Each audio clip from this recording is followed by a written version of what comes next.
Good morning, Zach. How are you? Howdy doody. I'm well. Good. You too? How long have you been? How long have you lived in the Hampton Roads region? Uh, September 17th, 2007. I want to 2007. say Okay. And seven, I've been here since 17 years. 2001, March of 2001. So that's 23, little over 23 years.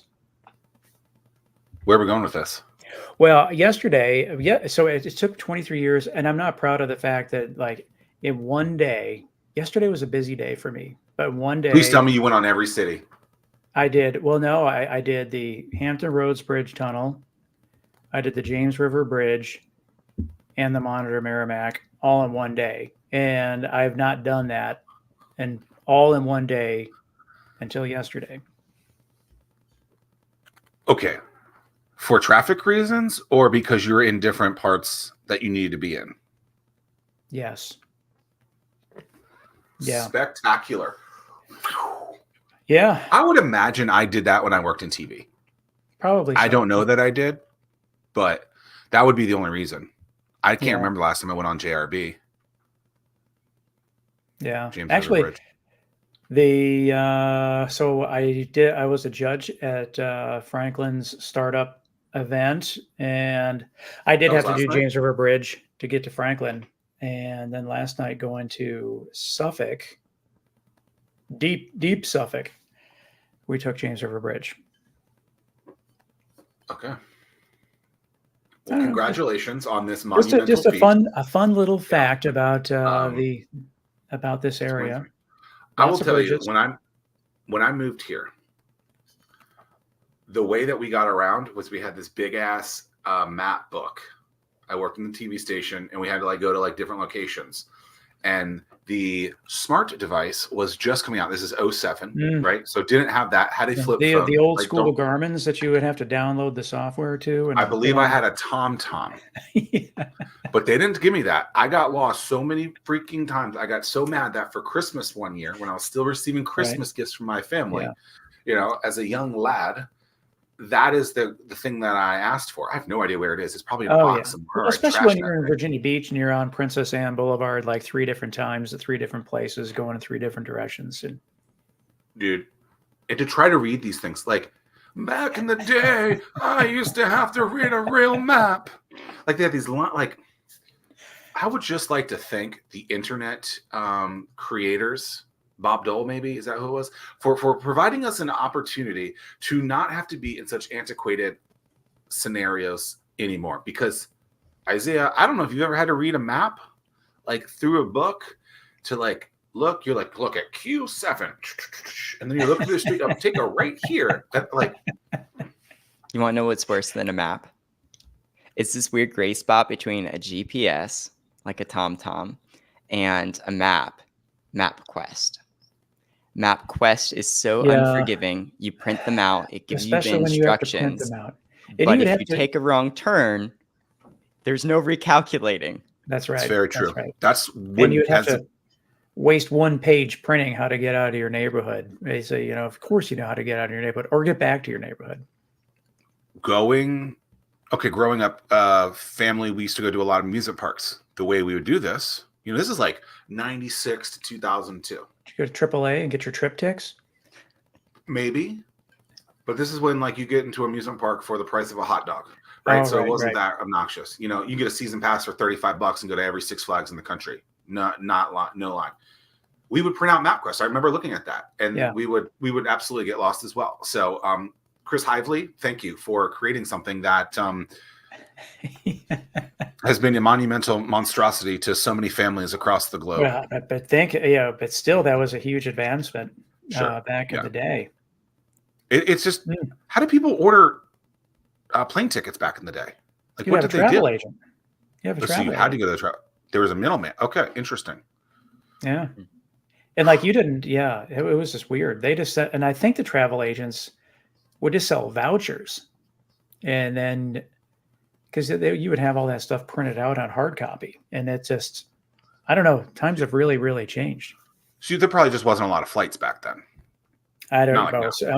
I'm sure that there's not nearly as like what it is today. Isaiah's probably Fascinating. thinking like, what in the world? Why are we talking about this stuff? Like I didn't even know what's going on. But there is a way to relate this in the sense of with your business build for demand. You focus on the service side of people that are building out these technology solutions. So there's There's little always tie a in way to there. transition. There's always Yeah. a way to transition, Tim. Come Yeah. on. I mean, honestly, if we look at innovation on the service side, travel agents have been forced to innovate. They could not keep to their traditional business format. When the times were changing, when the middleman was being removed, when you begin saying, hey, now you can book a train ticket on an app, now you can book a plane ticket on an app, everything changes for these travel agents. They're threatened at that point. And then we have more products coming out in the space that are making them more and more irrelevant. And so they have to innovate, right? And so there's kind of a forced innovation in any industry that has other players innovating. So Yeah. I think that's what we've seen in the travel agency. Like travel agents, not a popular thing anymore. I'm sure there's still a Well, few around. the thing that's interesting is that now with AI and everything else, it's almost bringing them back, their relevance back a little bit because we're being exposed to so many. Once you get to that destination, that you can do this thing and that thing and the other thing, and they can coordinate all that stuff to create your itinerary. But even then, to your point, they're going to have to innovate again, continue to innovate, or else then they're going to become irrelevant once again. Never used one, I don't think. I think that we did when we did our international residency trip to India, and when I was in business school. You've been to They, India. Oh. yeah, they did that. Isaiah, how old are you? 24. You're part of this is it Gen Z? Is that the Gen Z. Yes. what Gen the hell is Z. a Gen Z? Why don't you guys just call it Generation Zach? I mean, come on. That's like You didn't know that's what the Z stands for? I'm assuming that's what it's for. What else would it be for? We actually, it's funny. Gen Z, oftentimes people use that term. Sometimes, though, you call us Zoomers, like boomers, but Zoomers. Oh, really? And then this is something that I feel like I coined. I don't know whether it's true or Oh. not, but everyone's telling me I coined it. But just Z's, Z-E-E, Z. What what is this? What stereotype has Gen Z coined to this point? Or Ooh, the stereotypes. There's lots of stereotypes with Gen Z. I mean, I'm more interested because like I'm over here breaking the stereotype in every way, I don't, right? because I And so I'm honestly more don't interested know. in what you guys think the stereotype of Gen Z is. Not to put you on the spot like that. No, well, I Well, honestly don't even know. Ah. I kind of lump millennials and Gen Z all in the same kind of Mm. group. lazy bratty kids. How's that? Yep, that's one of the Is that one? stereotypes. Yeah, they don't want to Social work. media. Right. Addicted to their phones. Is Gen right? Z the first generation that were born with? Some. So Gen Z is actually from 1997 to 2012. And so that's going to be ages 12 through 27 right now. It's traditionally what's accepted. The fun fact Yeah. about like generations is that these generational cohorts, as we call them, like who's deciding these dates? It's just a bunch Yeah, of I never understood generational that either. researchers and academics and psychologists trying to identify like massive changes in history, massive changes in mindset. One of those major changes, I think, is technology. And so I think we see that. And while lots of our generation wasn't born into like iPhones, by the time we were teenagers, right, we definitely had access to technology like that and screen time and that sort of thing. So the younger side of our generation has definitely been born with access to those since 2012. So they've got their iPhones, they've got their iPods, they've got all of that from the start. Because the youngest members of our generation, traditionally speaking, are 12 years old right now in middle school.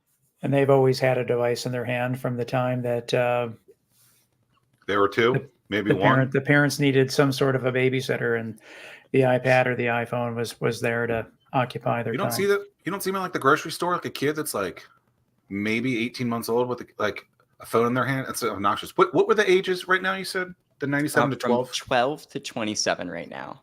12 to 27. Okay. Yeah. And one of the things that was super interesting is exactly like you said, Tim, is like sometimes it's so easy to be able to rope together millennials and Gen Z. They, of course, have their differences, but they have a lot of similarities, right?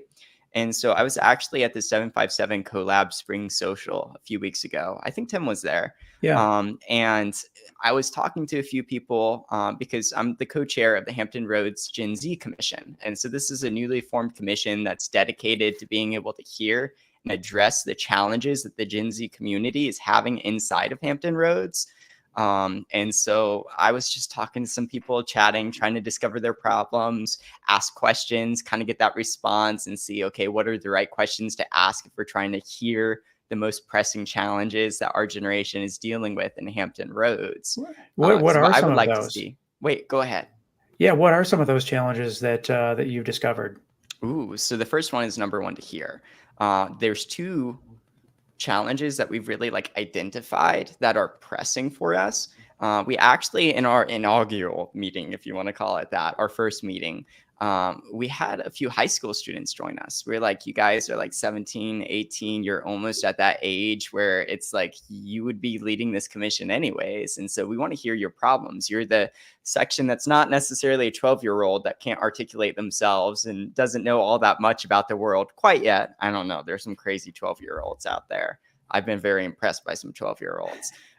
But you guys are at that age where you're maturing and you're in this weird phase of life where you're like a high school senior who's about to be graduating into the world. And so like, how do you see Hampton Roads? How do you see the opportunities and the different challenges presenting yourselves? And Tay, awesome guy. This high school student was like, I think one of the biggest problems is like, I don't know whether college is right for me or not. And my guidance counselors have kind of penciled me out and they don't know how to really help me if I decided that college may not be for me. And so we're looking at high school students who are confused about what they're going to be doing after high school. Are they going to be going to college? Are there other opportunities for them? Are their guidance counselors equipped to be able to help them make those decisions? Especially now with college costs being, I think, at an all-time high. And the fact that the government's trying to forgive student debt tells us that it's too expensive. And it's more expensive now than it was then. It's also Wow, more that's a competitive really now than it's been then. that's a really interesting take.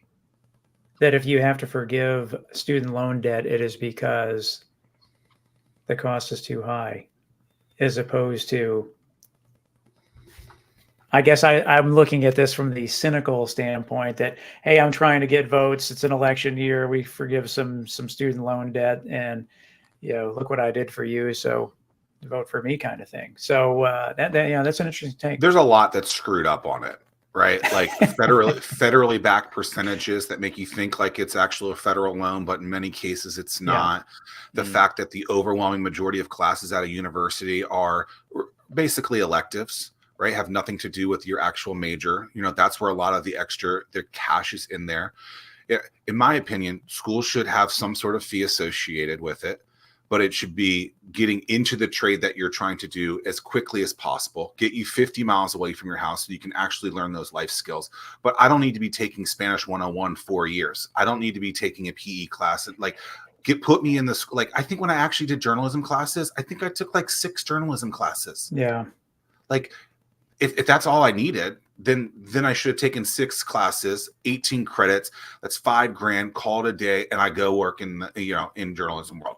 I say that because I remember after accruing $100,000 in student loans, whatever it was, first week on the job when I'm working at a TV station, I learned a hell of a lot more that week than I did the entire time in school. Love Morgantown, love West Virginia University.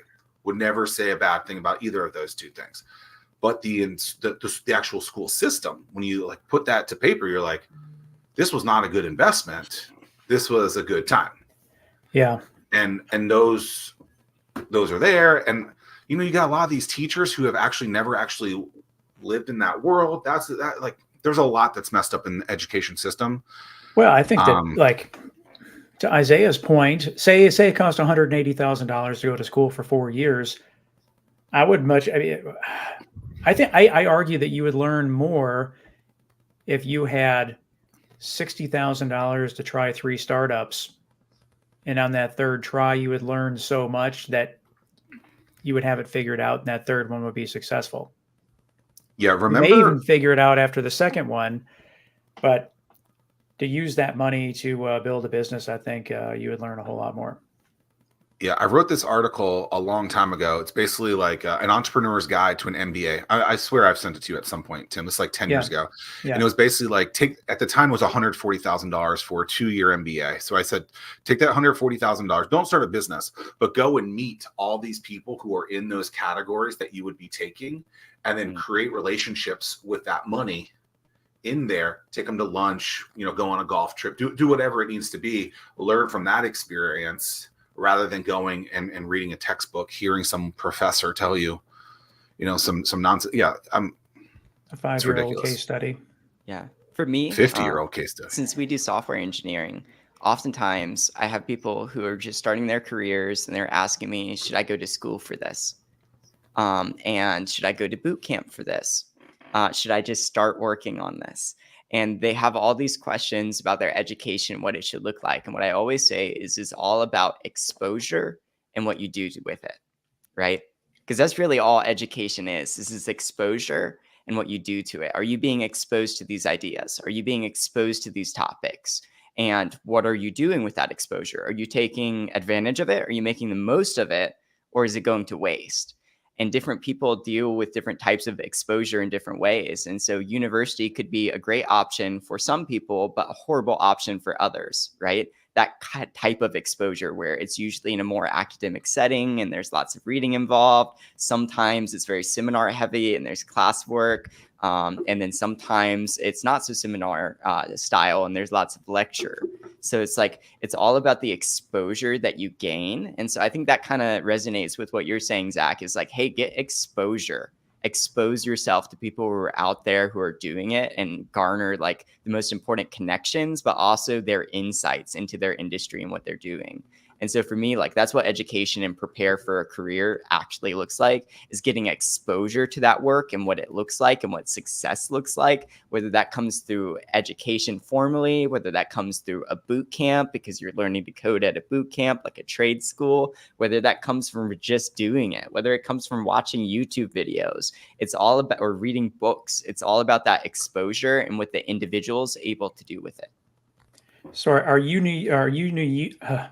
you unique in that mindset, or is that stereotypically across the Gen Z board in terms of questioning the status quo about certain things like education? Ooh, so that's one of the things that is big about our generation is we're really shakers, we're movers. We think that there's usually a better way of doing things, sometimes to a fault, because we don't always need to be reinventing the wheel. But I think that's usually our mindset. I mean, we grow up in a world where social media is always telling us things, and postmodern now more than ever. And one of the definitions, I think it was Jean-Paul Sartre, actually said, I pronounced his last name all wrong, I'm sure. But one of the things he said is that postmodernism, right, and existentialism is skepticism towards meta narratives, right? And so, like, what's a meta narrative? A meta narrative is something that like explains everything. And the reason why I think our society as a whole, not just my generation, but especially my generation, is so skeptical of people claiming to have the truth and claiming to be right about things is because we've seen the quote unquote truth damage people so often. Examples of meta narratives are, Nazism, meta narrative, right? Communism, meta narrative. It's something that tries to explain and take control of things. And so I think that our society has just kind of watched all of these things happen and everyone kind of claimed to have the truth. And so I think our generation on social media has been able to watch that and kind of call BS on it a little bit. And so I think we're a fairly skeptical generational cohort where when it comes to authorities, when it comes to the traditional way of doing things, we're just skeptical about it. We've seen people be hurt by that. We've seen our parents be hurt by student debt, for example. We've seen our parents be hurt by massive mortgages that make them house poor. And all of these are different experiences, right? It's one thing to be able to say, like, this is what I see as a Z, right? It's another thing to say, this is what everyone else sees. But I think the general atmosphere and spirit that our generation has is definitely one where we're kind of skeptical of the existing status quo and trying to change it, especially in the workplace. Okay, so what if I'm skeptical of your answer and saying, so you still bought the mortgage, you still got the student loan, right? Like, you still as a human made those decisions. You might not have you might have bought a house that was not right for you, right? Mhm. And so, like, those are decisions in that case. So what's your push? What would your take be on the person pushing back to those things, saying, well, then you shouldn't have bought that house if you're going to be house broke? I would say at that point, it's an education challenge. How can we better educate people? Because our Hampton Roads Gen Z Commission is not about trying to be like, oh my gosh, all these other generations had everything handed to them, right? And now we have it so difficult. Woe is me. That's not what it is at all. We recognize that previous generations have had challenges that they've worked hopefully very hard for where they've gotten. And lots of the challenges that we're looking at are not new challenges, right? And so it's like, instead, we want to be able to say, how can we make Hampton Roads like ideal for Gen Z? How can we make it a slip and slide where the only thing holding back our generation from establishing ourselves as a successful people is simply our own talent and our own effort? Right? It's not that you guys didn't have hurdles, right? It's just that we want to try to remove as many obstacles and make a slip and slide. And we believe that that's going to be great for Hampton Roads, and it's going to be great for our generation in Hampton Roads. So what are the top 2 or 3 hurdles that you want to eliminate? So we're still actively figuring that stuff out. I mean, our mission statement is to hear and address the most pressing challenges for the Gen Z community in Hampton Roads. And so the important piece there's 2 verbs. Number 1 is hear. Number 2 is address.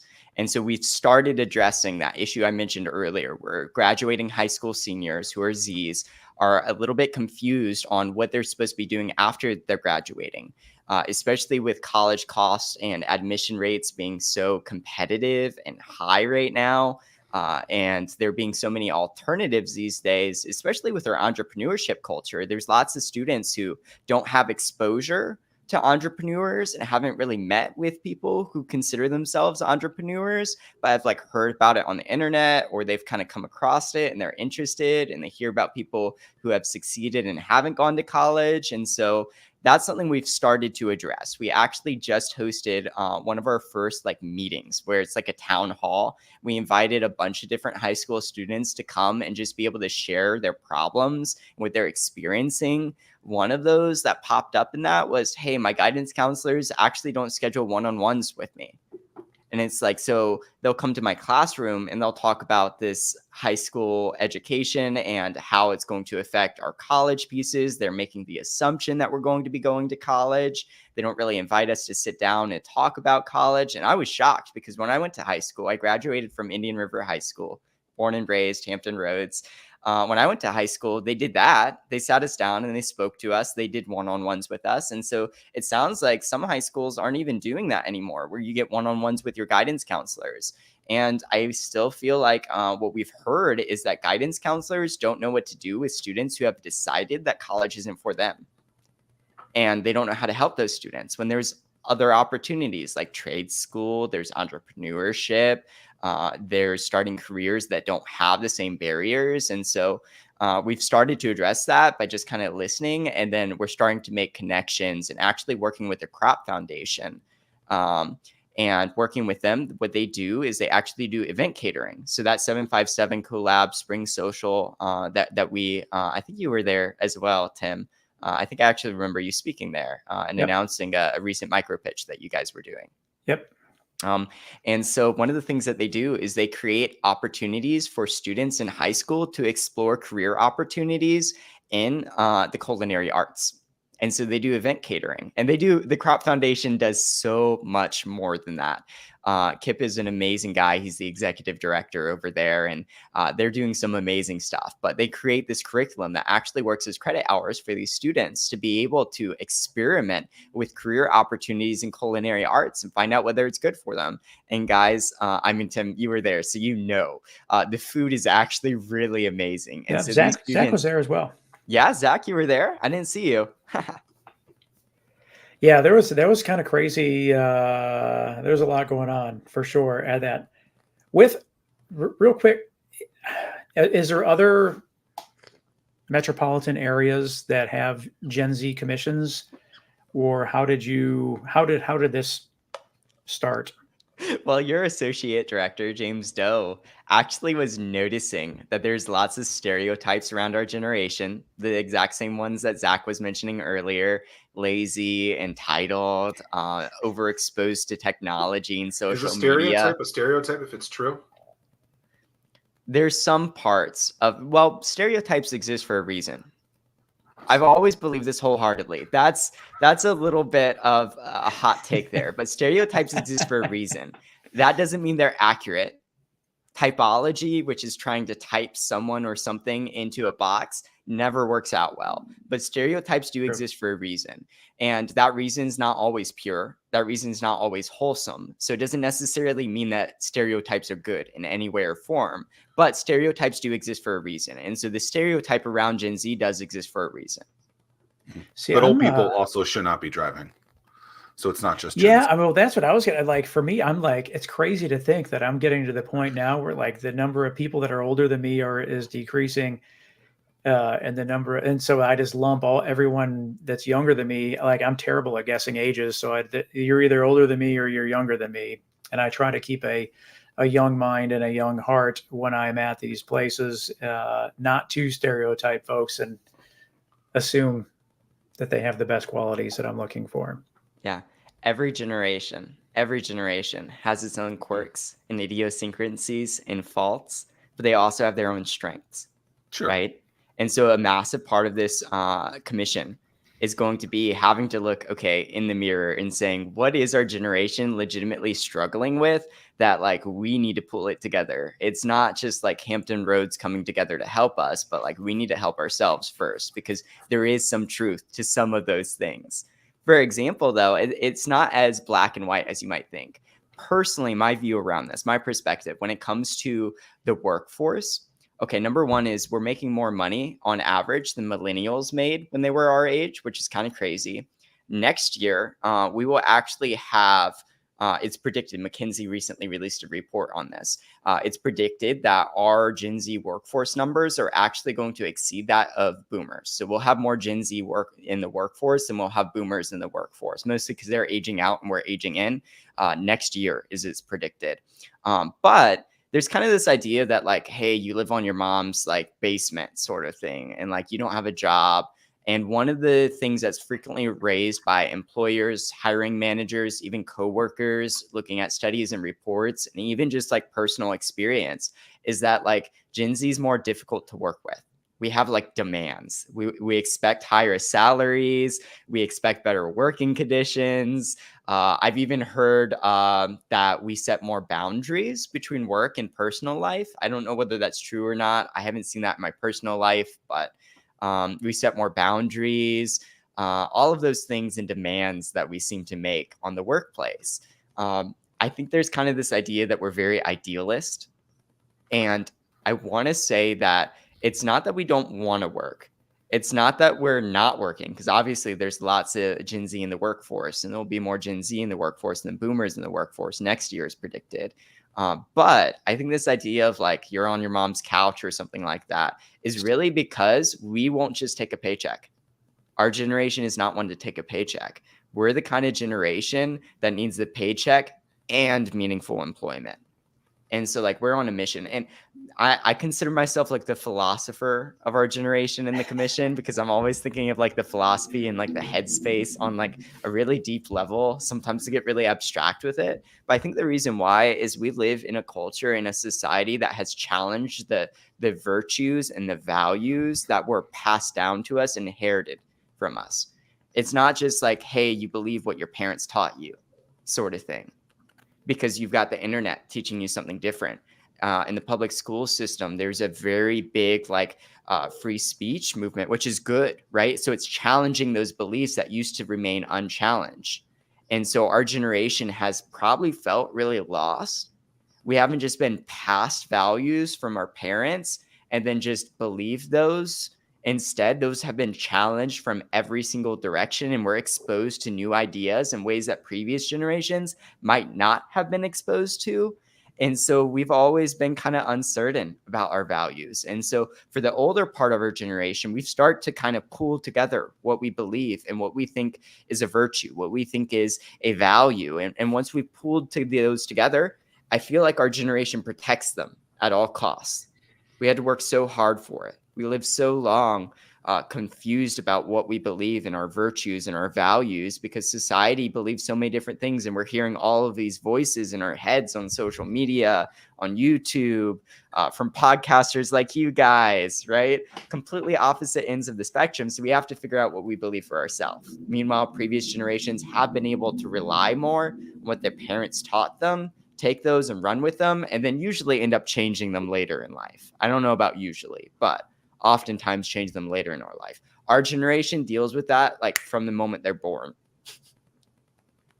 What's been the response from the region? So like from the leaders of the various organizations, I'm pretty sure that we connected you with the Virginia pilot. But how has been that response been? Are you being invited to meetings? I know Zach and I always would kid that we would be in meetings with leaders of organizations. How do we keep the millennials, but yet there's no millennials at the table? And now, I don't even know if Gen Z is even on their radar at this point, but clearly it should be. Are you being invited? Are you being asked your opinion? What's been the reception of your experience? So with the Virginian pilot, you guys did put us in connection with Sandra over there. One of their staff writers wrote an amazing article. And at the end of the day, what I said to Sandra is like, this is exactly what we need. Like Hampton Roads needs Gen Z and Gen Z needs Hampton Roads. And it's like you guys coming alongside our generation as we're looking to establish ourselves, especially wanting to become a powerhouse for Hampton Roads. That's exactly the kind of help that we're looking for, because as a generation, we do need help. Now, have we been invited to other meetings? Not so much. There's been people who have been passionate about coming to our meetings and pitching their nonprofits and saying, how can we get you involved? You see the look of surprise on Zach and I's face at the response to that, but continue. And so, yeah, right. I think one of the important things is we're not looking for those opportunities as much right now as we will be in the next 3 months, because I think it's really important for us to get our house in order first. And so like, that's exactly what we're doing. Like, for example, yesterday night we had a board meeting and we passed our bylaws. And so now we have official bylaws and we're pursuing actual incorporation as a 501c3 nonprofit. We have our mission statement nailed down, figuring out what the operational strategy is for saying, okay, it's one thing to say we're going to hear and address the most pressing challenges for our generation in Hampton Roads. It's another thing to actually do it. And so we're kind of workshopping internally. We're getting things figured out. And then we're going to, once we can have, because the problem is like, if you were to ask different commission members, what board members specifically, what the Gen Z commission is, maybe 4 weeks ago, they would have all given you a different answer. Now they'll give you probably the same answer. But then the concrete actualization of what that looks like is still something that's a little foggy. And so we want to be able to have extreme clarity, extreme alignment before we start getting really public with things.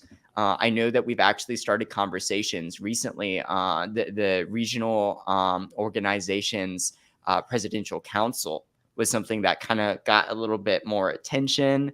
And we're kind of looking at that and we're like, okay, all the decision makers from major regional organizations, like, would it be possible for us to get a seat on that? Right. And so that's a big question. And another big question that I'm sure you guys have playing in the back of your mind is like, is Gen Z ready for that? Right. Well, I think that from my experience, I think that lack of courage is not something that Gen Zers suffer from. I think that you all have the confidence to go out and figure it out, build the plane as it flies, so to speak, and I respect that. Yeah, for sure. That's what I've seen in our generation as well. And so, yeah, we're working towards that, but we're trying to make sure that we're as powerful as we can be internally before trying to tackle each of those, figuring out what our actual strategies are. For example, like if one of our main goals is to be able to hear our generation, then we need to be on social media because that's where our generation's hanging out. And so if we want to hear our generation, if we want to engage our generation, we need to be on social media. And so like if our generation comes first, then sometimes putting together those pieces, getting that ball rolling is a little bit more important than some of these other pieces.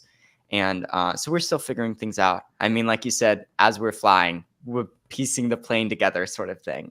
And so we haven't been invited to a lot of those organizational meetings that are happening in the region quite yet. But we're starting to get to that point where we're comfortable inviting ourselves.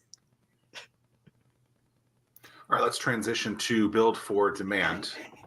Yeah, I think that there's.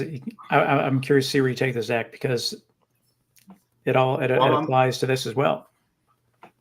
Yeah, I'm very like you have like behind the scenes we have some notes of some words that Isaiah has provided us on some talking points, if you will. Usually we read them and we incorporate them in some sort of way in the show. In one of these notes, it says, quote, "Business is not the end goal for me. Rather, business is a means for learning and freedom to pursue calling."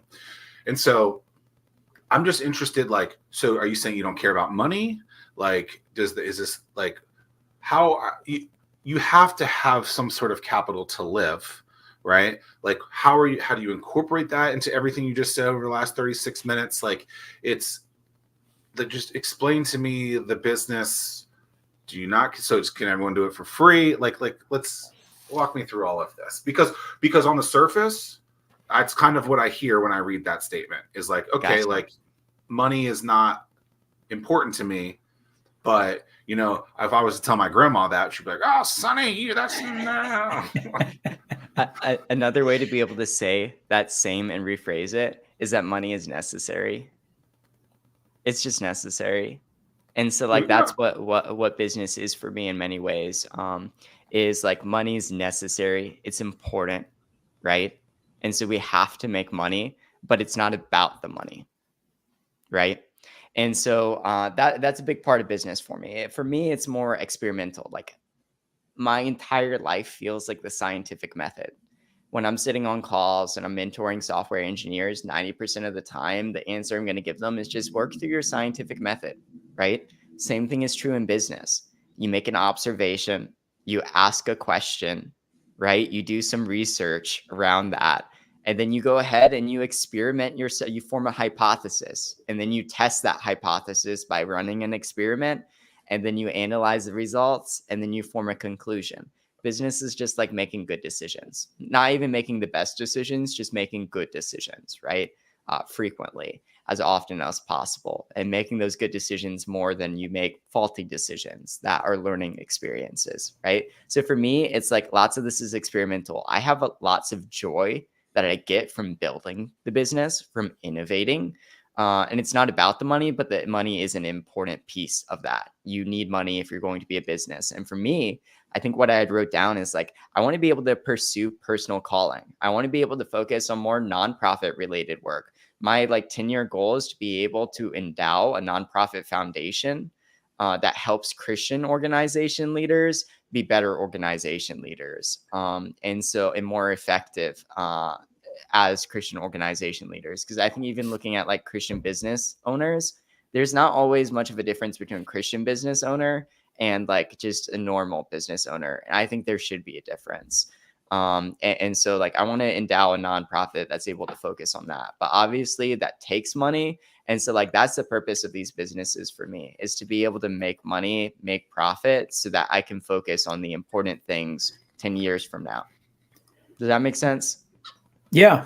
What's your sweet spot? So you build for demand. You're on the software development side. What's a sweet spot project the perfect project that you would want to take on? Perfect projects, B2C and B2B software products, software as a service. Like those are our sweet spots. Anyone who is building a software product like an app and then selling it to someone else, like that's our sweet spot. That's what we love. We're here to actually help people build applications and software that people actually want to buy, because that's what we've seen. It's like, I've seen this movie before. I know how it ends. What happens is a passionate startup founder or a small business owner who has an existing small or medium-sized business has this great idea to solve a problem in their industry. And so they have the market expertise, right? They see that problem within their market and they begin dreaming of a software solution for that. And they're like, I could turn this into a product and make lots of money off of it. And so, of course, they know nothing about software. They know nothing about product. And so they go to a traditional engineering agency. So we have the market expertise and now we have the technical expertise. And those two people work together. We've got the startup founder or small business owner, and then we've got the engineering agency. They go to actually get them to build the app. We've got the technical expertise and we've got the market expertise, and they come together with a great business idea in a great ideal market, and then it fails. That's what we saw. And so we looked at that and we were like, why? Why do we keep seeing these businesses and these great product ideas fail? Like that app should have performed well in the market, but it didn't. Why? And the answer, the conclusion that we came to is because while you have the market expertise and you have the technical expertise, you don't have the product expertise. These engineering agencies, they don't care about your bottom line. They don't realize that every technical decision is actually a business decision. They don't even oftentimes see it as a product that's meant to be sold to people. And so we kind of changed the game and we offer a service that most engineering agencies are not offering. Oftentimes, they're just offering software engineers or web developers or app developers, whatever you want to call them, coders, right? We actually offer product strategy, product design, and then product engineering. And together, those three services are called product development. And so if you want to sell an app, we help you build that app from start to finish. We help with the business side, because oftentimes, even if like our startup founders or small business owners, they understand business in general, they don't know how to translate that into the product world because it's pretty unique, especially if they're a service-based small business and an existing one. Like their headspace is still on the service side and they don't recognize like how do you actually build a product, and then how do you test that product.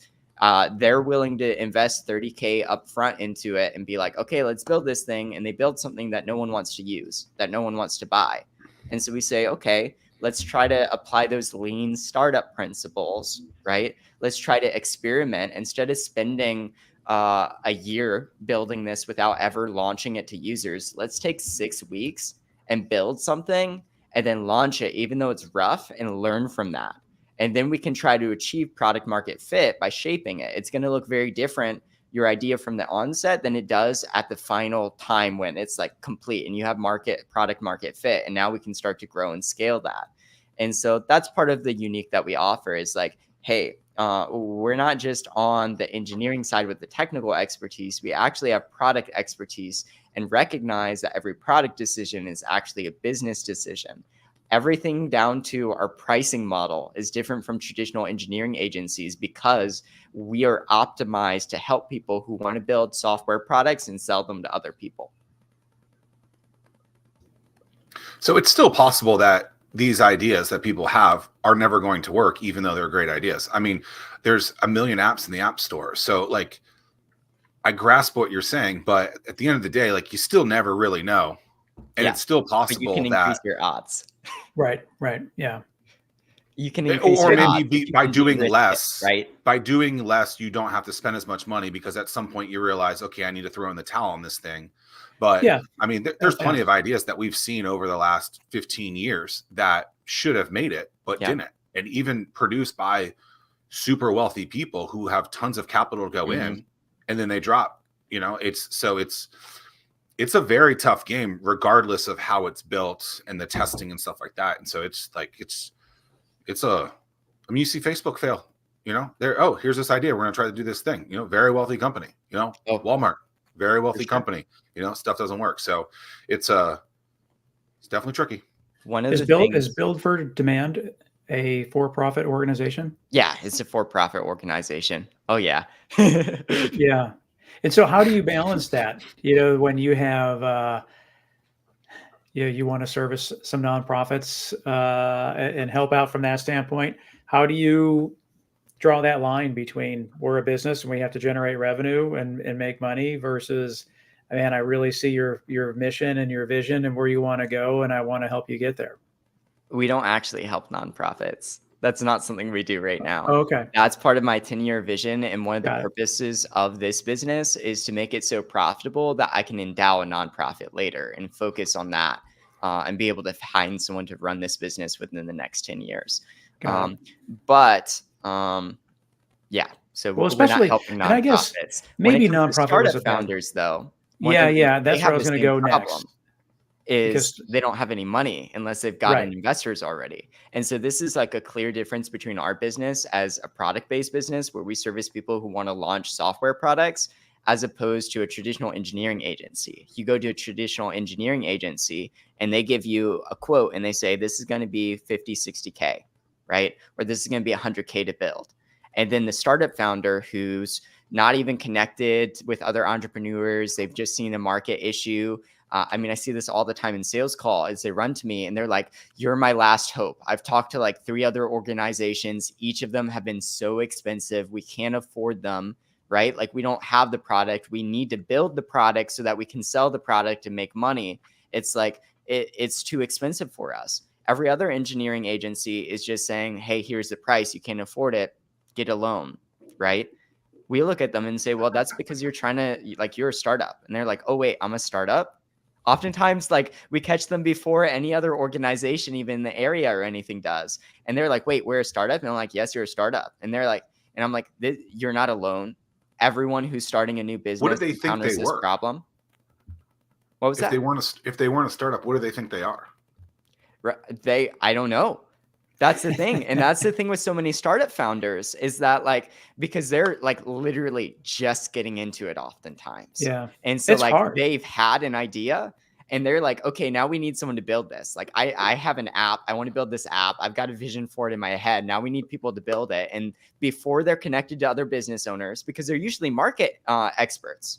They're people who have been working in their industry for years. They're not business owners. They're not like people who are often like founding their 3rd or 4th startup. That's not often who it is. Oftentimes, they're putting their life people, savings into something off of an idea that they've had baked in their head for a long time. And Yeah. or they think they can do it off of just supplementing, using their bootstrap it, using their salary, and then they find out how expensive it is. And what I always tell them is, number one, you're not alone. You're what we call a startup founder, and it's like this is a problem that all startup founders have is you need capital. You need capital before you have revenue to be able to afford to build the product. We are expensive. You can't afford us. I'm sorry. But the good news is, and this is where we're so different than other organizations, is we know the process. We're not saying, hey, go get a loan, or if you can't afford it, we're sorry. What we say is you encounter the same problems that every other startup founder has. Let's go get you educated on what the startup process is, and we're going to help you raise capital. Now, the line there is that we can't sit there and babysit them before we're making money and just like hold their hand and walk them through this process, right? But what we can do is we can form strategic partnerships with other organizations like the 757 collab in our area that is investing into entrepreneurs and providing education opportunities so they learn the business side, creating investor opportunities, running them through how do you get capital. And so we kind of send them there because this is something I learned in real estate. So I actually worked on software products in real estate for, I believe, 4 years and led internal product teams at Canzel Realty. It used to be Chantel Ray Real Estate when I started there and was there when we went through the rebrand. So Chantel is an awesome CEO and an awesome team leader. I absolutely love her and everything that she's done inside of her business. And so leading those product teams, one of the things I saw and observed in real estate is actually like how they do sales. So they have an internal sales agency. That's where you call the real estate brokerage and you say, hey, I want to buy or sell my house, right? I want to buy a house or I want to sell my house. And they say, okay, let me connect you to a real estate agent. But before they connect you to one of the real estate agents that works at the brokerage, what they actually do is say, hey, are you pre-qualified for a mortgage or a loan by chance? Oh, you're not? Well, what's your credit score?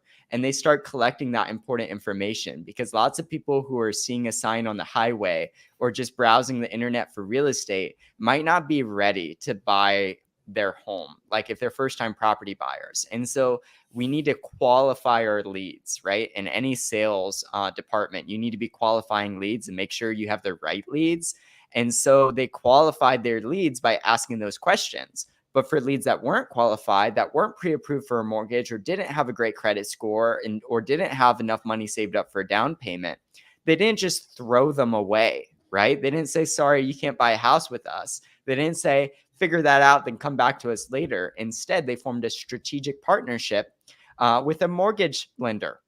And they said, hey, let me actually send you to this person who specializes in helping people get a down payment saved up, getting pre-approved for a loan, and getting their credit score up to speed so that you can get the best rates. They send them there. They get a nice referral fee off of sending them business, right? Then they go and they qualify the lead, and then the lead comes back to them and is finally able to buy or sell because they're pre-approved for a loan. And so instead of throwing those leads out, they actually work to qualify those leads. And so having learned that in real estate and see how they do that in real estate, I was like, there's no reason why we can't apply that to our business. When we have startup founders come to us, we may not be able to babysit them and hold their hand through the entire thing.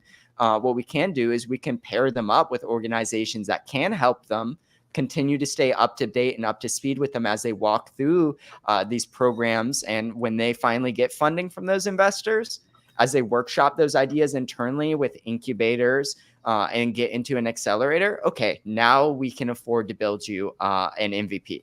Now you can afford to pay us to build you a minimum viable product, right? And be able to begin that process. So that's kind of what we do with our startup founders. Like I said, we also serve existing business owners who already have capital and are ready to make that investment. Where do you find your talent to build out your team? Ooh, so I actually have lots of experience as a software engineer myself. I have experience as a product designer myself, and I have experience as a product strategist myself because I ran the business side for years. And so with all of that experience, like I've done this work before. So it's not new for me. But I would say that my unique ability is actually learning. Even though I'm a skilled software engineer and a skilled product designer and a skilled product manager on the strategy side, those aren't like my ideal spot or function. Instead, I'm really good at learning things. That's really my only God-given talent, is like I'm really good at learning stuff. And so I always look at my engineers and I'm like, hey, yes, I know now it doesn't seem like you're just getting started, or maybe you have some experience and you're still seeing the gap between where I am and where you are. And it's like that gap's going to close rapidly. And one day you're going to be such a better engineer or such a better designer or such a better product manager than I am, because like you're built for it, right? That's your talent. For me, it's not my talent. It's just something I've spent a lot of time on, a lot of effort on, a lot of time learning over 12 years at this point, and being 24 years old. That's like half of my life I've spent building product now, which is insane to me. But 12 years worth of experience, and I'm a rapid learner. And so that's my one unique ability and talent, is I learn. I actually used to say all the time that I'm a pioneering process builder, right? I figure out what it looks like. I pioneer that, and I hand it off to other people and teach them how to do it. Someone who's going to go and take it further than I ever could.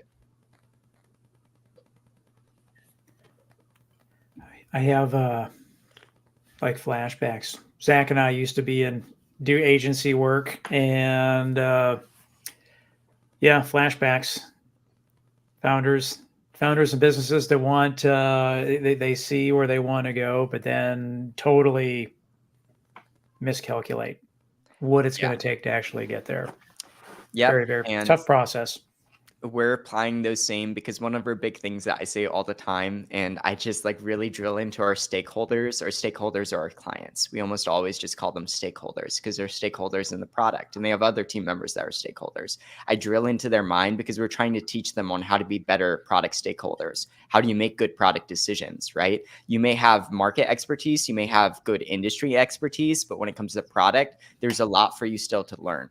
One of the things I always say is humble product. We build humble product. We make assumptions and we test those assumptions and we test them in the market is the goal, right? And so we don't know that this is what it's going to look like. And so to Zach's point earlier, he said there's lots of great product ideas that sound like they're going to be amazing and they just don't work out. And one of the realities is 90% of the products in any market really that have made it are completely different than they started, especially when we're talking about startups and software startups, is they've pivoted so much from the original idea that the founders had. And so that's one of the qualities that we're starting to look for in potential clients is like, hey, are you someone who is more attached to the idea of being a startup founder in this market?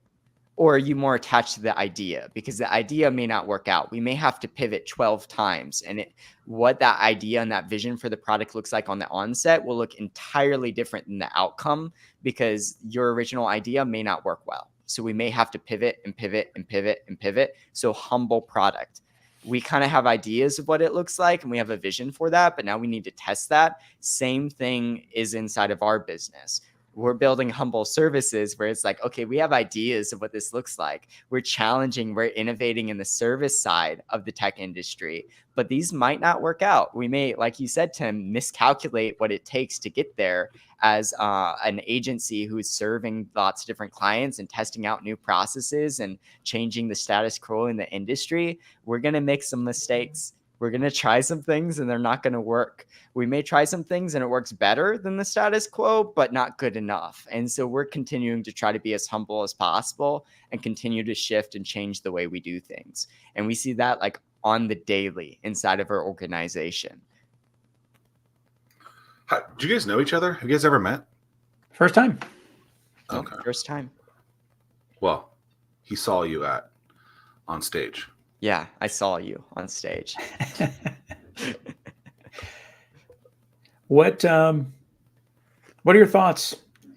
Now it seems like every founder right now they want to be an AI company so that they can either think they can leverage it or it will increase their chance of raising capital.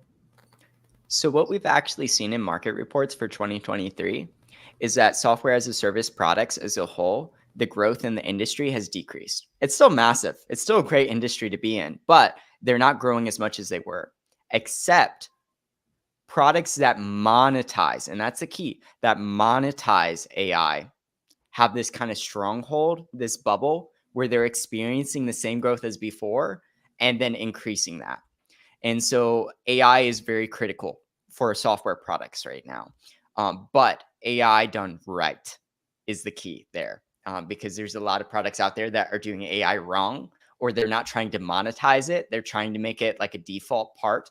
And so one of the important parts of product market fit and saying, hey, my product is well fit for this market and my customers, one of the most important parts of that is pricing, right?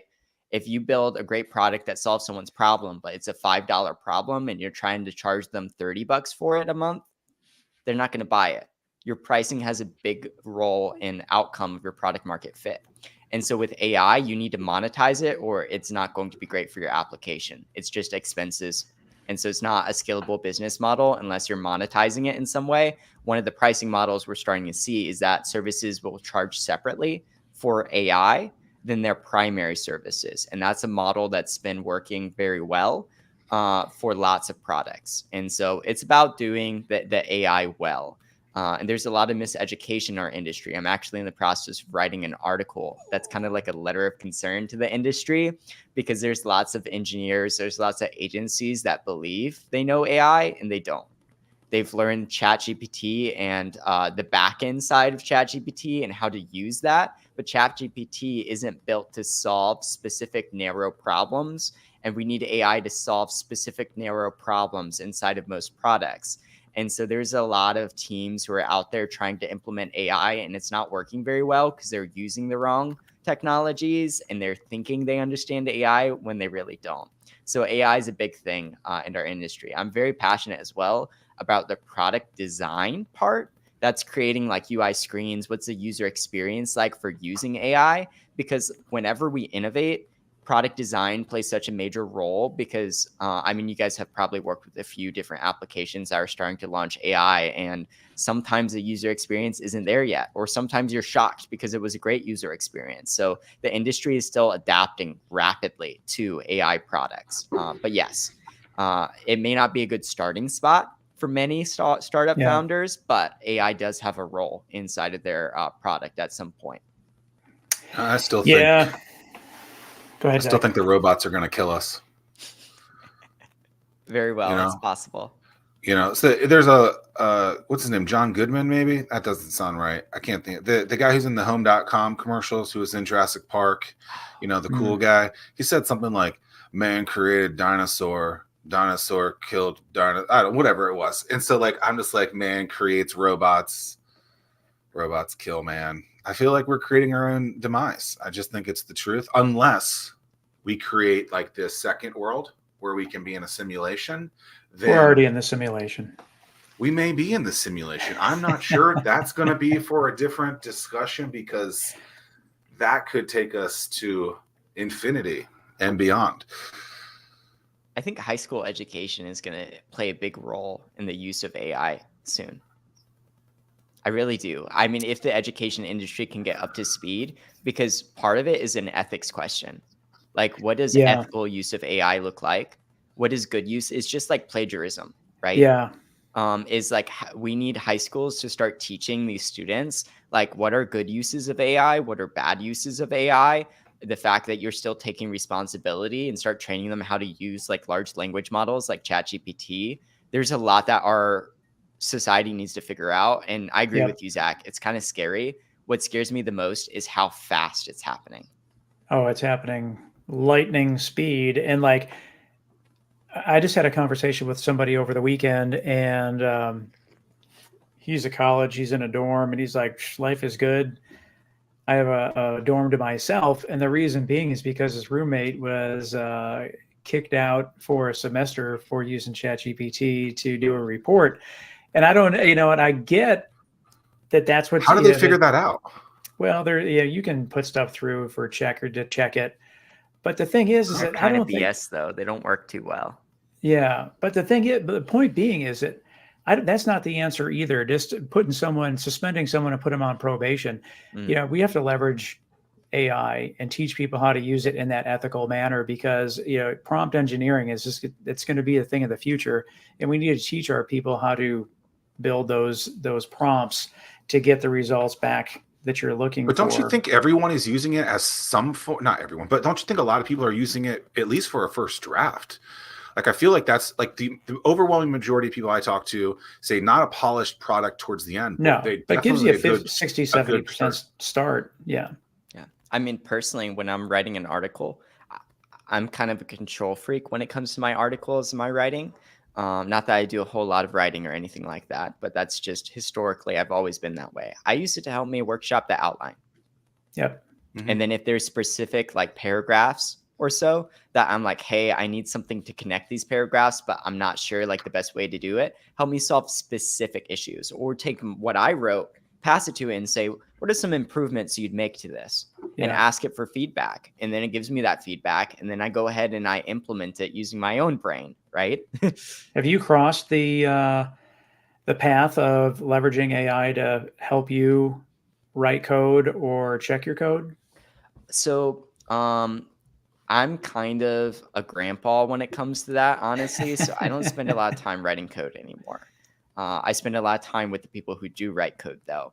And I remember actually through 757 Startup Studios, part of the 757 collab, 2 years ago, there was a hackathon. And it was the beta hackathon that they did, where you come together, you have a weekend, and you have to build something that's product ready. And so I brought together a team. None of these people have ever met each other before. Lots of them were junior engineers who didn't have a lot of experience in the industry. It was like, we're going to build this. And we actually won. Ours was voted as the best product idea. And one of the things I saw is that these junior engineers who were just getting started, they were novices in the industry, were using ChatGPT to be able to help them write code. It was so bad. I was like, guys, stop. It caused so many problems. And so now inside of my business, we work with intermediate and advanced engineers and senior engineers. And oftentimes they're not using AI. Sometimes for them, I need to encourage them to use AI a little bit more. When it comes to like very minute tasks, like, hey, I need an algorithm that does this or calculates a color based on a word that's consistent every single time. Things like that, where it's like you could spend like probably an hour reading a Wikipedia article on how to implement that in that specific algorithm that's like in a mathematical format and translating it, or you could ask ChatGPT to write it for you. For my senior engineers, I'm having to tell them that are set in their ways, tell them to use AI to be able to help them write code. But for junior engineers, I'm having to tell them, stop, don't use it. It's misleading you. It's causing problems. It's giving you output, but you're not understanding it. And it's been actually detrimental, I think, to the industry in many ways. And so for junior engineers, my policy has been don't use it unless you have a very specific question and you're really tracking and following and understanding what it's giving you, because it causes more problems than it's worth sometimes. That said, there's lots of AI tools for coding. For example, GitHub Copilot is a big one that's like inline inside of your code editor when you're sitting there typing it out that will write alongside of you. I was part of the private beta for that years ago now, and it was pretty terrific. It helped me write things a little bit faster back when I was writing code, but I don't think it's like super necessary. I think it can help people who are experienced coders speed things up, but for junior engineers, I think it's kind of misleading sometimes. Good stuff. What's something we haven't talked about that you want to talk about? I want to talk about pricing model. I think it's just like another way, and I'll be real quick about it, that we're just innovating on the service side of the tech industry instead of the product side. One of the traditional pricing models that you see is either just a normal fixed size contract to be able to build out a large block of things where it's like, hey, I have these requirements for my feature. And so I want to build out based on these requirements. And the person who writes those requirements is usually a collaboration between whoever's commissioning the work, a small business owner, a startup founder, and the technical expert who's implementing. And those product requirements are like set in stone, which means what happens is you build it because it's written in the contract instead of building it because it's what's going to serve the market well. And they can span months and months and months. That's not a good model. We didn't like that. The second model that you see common in the industry is time and material costs, where you're just charging them per hour. And what you see is projects then go over budget, and that's on the client having to pay for it. Or they get done sooner rather than later. And because your team did it faster, they're getting paid less. And so both of those models just kind of seemed like, hey, that doesn't really work in the product world. We feel like we can do better. If we believe, because what we felt is that founders and small business owners launching products were losing control of the finances and the budgets for projects. And it was always something stressful for them. And it sometimes got in the way of creating good product. And so we said, what does a pricing model that ends up creating good product look like? And so we came up with this. It's a retainer model where you can put our services under retainer. And that's like a string.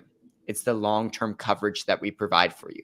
Under that retainer, we offer various different services, product strategy, where we help you create a roadmap for your product and understand your business needs, set objectives for the product, understand the key results you're looking for, create an intimate understanding of your users, your customer, your market, all of that. We do some A/B testing where we try one thing and another thing and see which one works better. We do minor updates to the code and bug fixes under retainer because there's always a bug. That's a byproduct of product. I mean, you guys have experienced on Google platforms and Facebook bugs before. And so it's just something that happens. And so we prepare for that. Long-term coverage where we're able to offer that strategy, we're able to offer fixes, all of that stuff. And then on top of that, we offer feature contracts. And this is what's truly innovative. So we have a retainer model, which is a fixed amount that you pay every single month to be able to retain our services long term. And then we also have feature contracts. These are contracts that are small, right? They're for specific features. It's to be able to build something that can be done in maybe 6 weeks. We don't believe that most things should take more than 6 weeks to get the initial version complete. And what these fixed price feature contracts do is they force our stakeholders to make decisions on whether they believe building this feature is worth the money. So we say, hey, this is going to end up being a 20K feature. And by having that fixed price contract, instead of charging an hourly rate, they have to decide, is this feature worth 20K?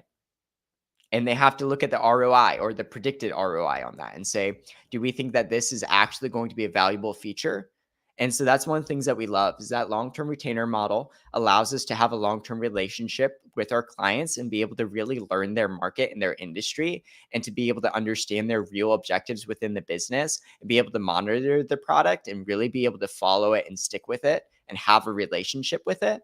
But then these feature contracts, what they do is they force our stakeholders to make good product decisions. They say, do you believe that this feature is going to be worth 20K?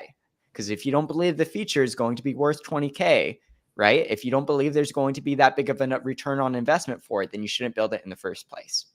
Because again, one of the things that we saw, I mean, we're called build for demand because we saw that people were building just because they had the hours or just because it was written in the contract.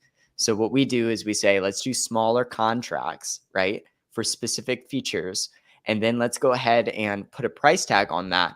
And then we confront stakeholders with the business decision. Do you believe that this feature will lead to a return on investment?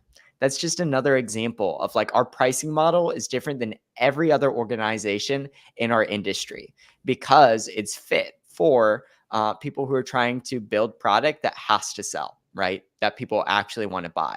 And so this model makes sense for them because they have to see every feature as an investment that has risks involved.